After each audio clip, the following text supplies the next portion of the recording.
இந்த மனிதர் ஒரு தொழிற்சாலையில் சுட்டியால் எலிகளை அடித்து பணம் சம்பாதித்து வந்தார்.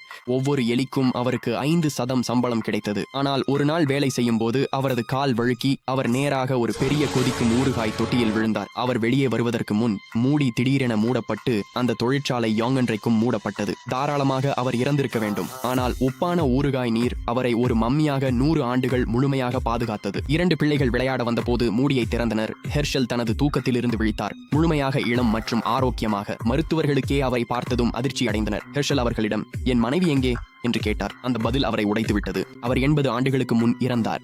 அவரது ஒரே வாரிசு பேர பெருமகன் பென். அவர் தோல்வியடைந்த செயலி உருவாக்குபவர். ஹெர்ஷல் மனைவியின் கல்லறையை பார்க்க பிடிவாதம் பிடித்தார். அங்கு வந்தபோது கல்லறை முற்றிலும் சேதமடைந்திருந்தது.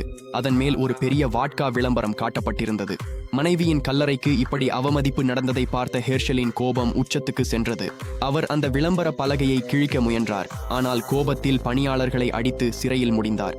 அசைய முடியாமல் பெண் அவரை ஜாமீனில் விடுவிக்க தனது சேமிப்பை செலவழித்தார். இருவருக்கும் சண்டை ஏற்பட்டது. ஹெர்ஷல் சத்தியம் செய்தார், நான் பணம் சம்பாதித்து விளம்பரத்தை அகற்றுவேன்.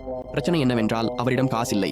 அவர் கடைக்கு சென்று வெள்ளரிக்காய் வாங்க முயன்ற போது விலை அதிகமாக இருப்பதை பார்த்து அதிர்ச்சியடைந்தார். அப்போதுதான் தன் புத்தியை பயன்படுத்தினார். அவர் குப்பை தொட்டிகளில் வீசப்பட்டிருந்த வெள்ளரிக்காய்களை எடுத்தார். உடைந்த பாட்டில்களை சேகரித்தார். மழை நீரும் உப்பும் பயன்படுத்தி பாரம்பரிய ஊறுகாயை தயாரித்தார். அவரது வண்டி தயார். பிரச்சனை, குப்பையிலிருந்து தயாரிக்கப்பட்ட ஊறுகாயை யார் வாங்குவார்கள்? ஒரு முறையும் யோசிக்காமல் அவர் தனது வண்டியை மக்கள் கூட்டம் நிறைந்த தெருவில் அமைத்தார். அந்த நேரத்தில் ஒரு பணக்கார இன்ஃப்ளூயன்சர் அங்கு வந்தார். அவரது ஊறுகாயை ருசித்து நேரலை ஒளிபரப்பில், நான் இதுவரை இவ்வளவு இயற்கையான ஊறுகாயை சாப்பிட்டதே இல்லை என்று கத்தினார். குறுகிய நேரத்தில் ஹெர்ஷலின் ஊறுகாய்கள் நகரத்தில் பிரபலமானது. அவர் ஒரே இரவில் பணக்காரரானார். ஹெர்ஷலின் வெற்றியை பார்த்து அவரது பேரன் பெண் பொறாமையில் எரியத் தொடங்கினார்.